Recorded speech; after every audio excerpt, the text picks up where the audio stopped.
इस देश का मनुवादी और जातिवादी चुनाव आयोग कितना बड़ा बेईमान है, इसका अंदाजा लगाइए। हरियाणा में एक सरपंच का चुनाव ईवीएम से हुआ। एक शख्स 55 वोट से हार गया। जब वोटिंग फिर से उसने सुप्रीम कोर्ट में याचिका दायर की और जब चुनाव आयोग ने सुप्रीम कोर्ट ने जब ईवीएम को अपने यहाँ काउंट करवाया तो पता चला कि जो हारा हुआ था वो 55 वोट से जीत गया। इस देश में जब एक सरपंच की चोरी में ईवीएम से बेईमानी हो सकती है तो क्या एमएलए, एमपी, मुख्यमंत्री और प्रधानमंत्री बनने के लिए बेईमानी नहीं होगी? और ये सब कुछ इसलिए हो रहा है क्योंकि जो जातिवादी मनुवादी सोच के लोग हैं वो सुप्रीम कोर्ट से लेकर चुनाव आयोग तक बैठे हुए हैं। सोचिए, रोज लोग ईवीएम के खिलाफ संघर्ष कर रहे हैं। दुनिया का कोई टेक्निकल देश, अमेरिका, लंदन, जापान ईवीएम को लागू नहीं किए हुए हैं, लेकिन भारत का चुनाव आयोग ईवीएम से वोट कराता है। भारत का एक चुनाव आयोग का अधिकारी जो बीजेपी का ही पार्षद था, जिसको प्रिजाइडिंग अफसर बनाया गया था, रिटर्निंग ऑफिसर, वो बेईमानी करते हुए कैमरे पर कैद हुआ। लेकिन कापर करू सिंगार की पिया मोरा आनहर, आदमी कहां जाएगा? सुप्रीम कोर्ट मानने के लिए तैयार नहीं है। लेकिन अब एक बड़ा फैसला है। सोचिए, पहले तो हम लोग को लगता था कि ईवीएम से ही बेईमानी हो रही है। अब सोचिए, वोटर लिस्ट में नाम काट दिए जाते हैं। जो जुनून वोटर है उसका नाम काट दिया। बिहार में जो 65 लाख वोटर के नाम काटे गए हैं, अब सुप्रीम कोर्ट ने कहा है कि उनका नाम तख्ती पर टांगिए। अब भी सोचिए, आप ही को मगजमारी करनी है। अब ये पता चल पाएगा कि आपका नाम किस वजह से कटा है। लेकिन अब समय 10 दिन बच गया है। अब जो लोग रोजी रोटी कमाने दिल्ली, बॉम्बे, कलकत्ता या दुबई या कहीं गए हैं, वो क्या आ पाएंगे 10 दिनों में? मिला जुलाकर ये लोग साम दम दंड भेद कुछ ऐसा करते हैं जिससे इस देश का दलित पिछड़ा वोट ही न डाल सके। अब बताइए, विदेश जो है या देश के दूसरे हिस्सों में जो लोग काम कर रहे हैं, जिनका इन्होंने वोटर लिस्ट से नाम काट दिया है, वो कैसे नाम ऐड कराएगा? उसको आना पड़ेगा। ये सब कुछ आपको लगता है जानबूझकर नहीं किया जा रहा है? एक पूर्व चुनाव आयुक्त कह रहे हैं कि हमने 55 साल वोट डाला और आज एसआईआर का फॉर्म नहीं भरा, तो आप हमारा नाम काट दीजिएगा। अब उससे भी बड़ा सवाल है, एक एक आदमी का 4-4 वोटर लिस्ट में नाम है, तो क्या इसीलिए दर्जन फेज में चुनाव कराए जाते हैं? 4 फेज, 5 फेज में, ताकि यहां का वोटर वहां, वहां का वोटर वहां मूव करता रहे और वोटर डालता रहे। ये सब कुछ संदेह के घर में है। सोचिए, ये जातिवादी मनुवादी लोग न संविधान को मानते हैं। एक चुनाव आयोग का अधिकारी चाह लेगा तो ये सारी गड़बड़ियां रुक सकती हैं। आप कल्पना कीजिए, इस देश में सब सारा ईडी पर सवाल उठ रहे हैं, सुप्रीम कोर्ट, हाई कोर्ट के जज पकड़े जाते हैं। लेकिन बाबा साहब ने संविधान क्यों बनाया था? चेक एंड बैलेंस, सबके ऊपर एक लोग हो। लेकिन सोचिए, यहां तो सब होली का बन के बैठा है। अब भी चुनाव आयोग पर एफआईआर नहीं होना चाहिए, केस दर्ज नहीं होना चाहिए। एक आम आदमी का क्या होता? पहले राहुल गांधी ने कहा कि 1 लाख वोट का फर्जी है।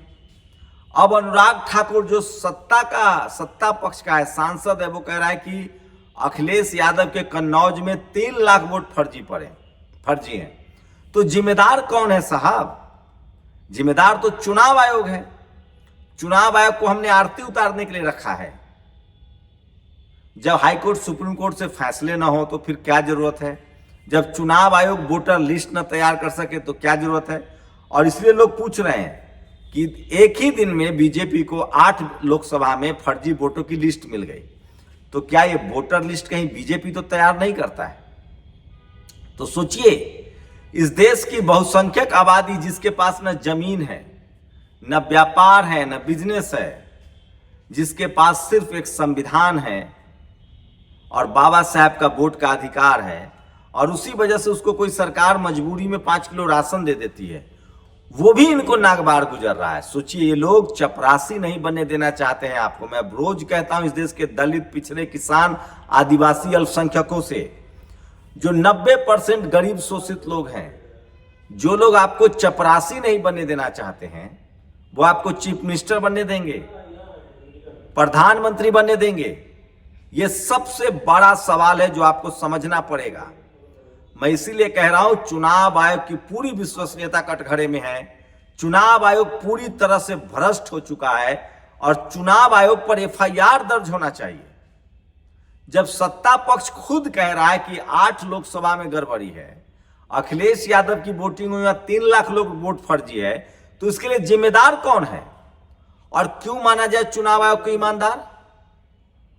सोचिए, 25 साल से चुनाव आयोग में ईवीएम को लेकर सवाल उठ रहा है, लेकिन चुनाव आयोग कुछ बोलने के लिए तैयार नहीं है। लोग सुप्रीम कोर्ट जा रहे हैं, लेकिन सुप्रीम कोर्ट में कोई सुनवाई के लिए तैयार नहीं है। आपको अंदाजा नहीं है कि किस तरह के हालात हैं। अब जाकर सोचिए, एक सरपंच के चुनाव में किस तरह की गड़बड़ी हुई है। सरपंच के चुनाव में तो आप सोचिए, कल्पना कीजिए कि एक सरपंच के चुनाव में ईवीएम से बेईमानी हो सकती है। हरियाणा में ईवीएम में वोट पड़ा 3 साल पहले, जो शख्स हार गया वो सुप्रीम कोर्ट आया, उसको भरोसा होगा। सुप्रीम कोर्ट में जब उस ईवीएम की गिनती हुई तो हारा हुआ शख्स 55 वोट से जीत गया। सोचिए, इस देश में 500-500 वोटों से हार जीत का फैसला होता है। एक एक विधानसभा में, राहुल गांधी ने जो विश्लेषण किया था उसमें एक विधानसभा में 1 लाख वोटों की गड़बड़ी है। अब खुद बीजेपी का सांसद अनुराग ठाकुर कह रहा है कि अखिलेश यादव के लोकसभा में 3 लाख वोटों की गड़बड़ी है। 8 लोकसभा क्षेत्र की बात बता रहा है। तो ये वोटर लिस्ट को ठीक करना, वोटर लिस्ट में नाम ठीक करना है किसकी जिम्मेदारी है? चुनाव आयोग की। तो चुनाव आयोग क्या कर रहा है? या तो नाम बढ़ा रहा है या नाम काट रहा है। वो ठीक नहीं कर रहा है। वो किसी भी तरह से कभी नाम बढ़ाकर, कभी नाम घटाकर, कभी एक आदमी का 4 जगह नाम लिखकर, कभी लोगों को मरा हुआ बताकर, कभी लोगों को बाहर का बताकर, वो किसी तरह से वोटर लिस्ट से नाम उन लोगों का काट रहा है जो बीजेपी के खिलाफ है, बीजेपी के वोट नहीं करते। और वो कौन लोग हैं? इस देश के दलित, पिछड़ा, किसान, आदिवासी, अल्पसंख्यक ज्यादातर बीजेपी के खिलाफ है, क्योंकि नौकरियां मिल नहीं रही है। मुसलमानों को डराया धमकाया जा रहा है। दलित पिछड़े युवा सड़कों पर हैं। इसका मतलब है कि सब कुछ जालसाजी चल रही है। और सवाल है कि जब चुनाव आयोग की जालसाजी से सरकार को फायदा हो रहा है तो क्यों न माना जाए? मनोज झा ने ठीक कहा है कि टॉप 2 नेता इस देश का मिलकर इस देश के लोकतंत्र का अपहरण कर रहे हैं, लोकतंत्र को कब्जा कर लिया है। चुनाव आयोग बीजेपी के लिए काम कर रहा है। ये चुनाव आयोग कर क्या रहा है? एक पूर्व चुनाव आयोग जो शायरी करता था, वो कहा जा रहा है कि फरार है इस देश से। अगर वो नहीं है फरार तो सामने आके बताएं। और ये खौफ भी तब पैदा हुआ जब राहुल गांधी ने कहा कि टॉप से बॉटम या बॉटम से टॉप, ऊपर से नीचे या नीचे से ऊपर तक का कोई भी अधिकारी होगा, जिस दिन हमारी सरकार आई हम इसके खिलाफ जांच बैठाएंगे, चाहे रिटायर क्यों ना हो जाए। जब एक सरपंच के चुनाव में, लेकिन चुनाव आयोग ईवीएम को मान नहीं रहा है। इस देश में नेक्सस है जातिवादी मनुवादियों का। मीडिया में वही जातिवादी मनुवादी बैठे हैं, वो कुछ बोलेंगे नहीं। वही दलित पिछड़ा नेता होगा तो उसकी खाल खींच लेंगे।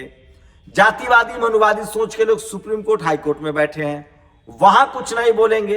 दलित पिछड़ा होगा तो खाल खींच लेंगे।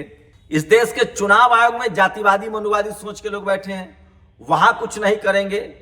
कोई दलित पिछड़ा होगा नेता तो उसकी खाल खींच लेंगे। इस देश का जातिवादी मनुवादी इनकम टैक्स, ईडी, सीबीआई सब जगह बैठा है। इसीलिए बाबा साहब ने संविधान में रिजर्वेशन का इंतजाम किया। जब हर जाति, हर धर्म, हर विचार के लोग की भागीदारी होगी, media, judiciary, college, university, bureaucracy, business, तब कोई किसी से बेईमानी नहीं कर पाएगा। सबको बराबर का अधिकार मिलेगा। तो सोचिए, ये सबसे भयानक खबर बता रहा हूं, अब जाकर सुप्रीम कोर्ट ने कहा है। सोचिए, एक अनिल मसीह जो बीजेपी का नेता था, उसको रिटर्निंग ऑफिसर बनाया गया। उसने वोटों की चोरी की, मेयर का चुनाव जिताया, कैमरे पर पकड़ा गया। सुप्रीम कोर्ट ने उसको कोई सजा नहीं दी, क्योंकि सुप्रीम कोर्ट में DY चंद्रचूड़ जो ब्राह्मण समाज से वो जज थे। RSS, बीजेपी ब्राह्मण समाज की पार्टी है, RSS ब्राह्मण समाज का संगठन है। नेक्सस कैसे काम करता है तो सोचिए। और बीच में कुछ दलित, पिछड़े, किसान, आदिवासी, अल्पसंख्यकों का इस्तेमाल किया जाता है। ये पूरा नेक्सस जातिवादी मनुवादियों का जो है वो चपरासी से लेकर चीफ जस्टिस तक बना हुआ है और हर लेवल पे बेईमानी है। लेकिन अब सोशल मीडिया का दौर है, ट्रांसपेरेंसी का दौर है। और सबसे बड़ी बात, कांग्रेस ने बाकायदा सामाजिक न्याय का झंडा उठा लिया है, जो इस चोरी बेईमानी को रग रग से वाकिफ है और वही अब इस लड़ाई को लड़ रही है। और इसलिए आज रविकांत और प्रोफेसर रविकांत, प्रोफेसर रतनलाल जैसे लोग कांग्रेस अब ज्वाइन कर रहे हैं। राहुल गांधी अब 17 तारीख से बिहार में 31 तारीख तक संविधान वोट बचाओ सुरक्षा पैदल मार्च कर रहे हैं। करना पड़ेगा, चुनाव आयोग बेनकाब हो गया है। चाहे बीजेपी के लोग खुलासा कर रहे हैं कि वोटर लिस्ट फर्जी है, सत्ता पक्ष और विपक्ष दोनों कह रहा है, तो दोषी कौन है? चुनाव आयोग। उसका क्या काम था? मैं इसीलिए कह रहा हूं, जब तक दलित, पिछड़े, किसान, आदिवासी, अल्पसंख्यकों को इस सत्ता में भागीदारी नहीं मिलेगी, तब तक इसी तरह से ये लोग बेईमानी करते रहेंगे। इसलिए रिजर्वेशन और संविधान जरूरी है ताकि इस देश के हर नागरिक को बराबर का मौका मिले। शुक्रिया। नेशनल दस्तक की आपसे गुजारिश है कि अगर इसको बचाना चाहते हैं तो नेशनल दस्तक को सब्सक्राइब करने के लिए रेड कलर के सब्सक्राइब बटन को दबाएं, फिर बेल आइकन की घंटी दबाएं। नेशनल दस्तक को बचाने के लिए बहुत जरूरी है कि हर खबर को शेयर करें, लाइक करें, कमेंट जरूर करें।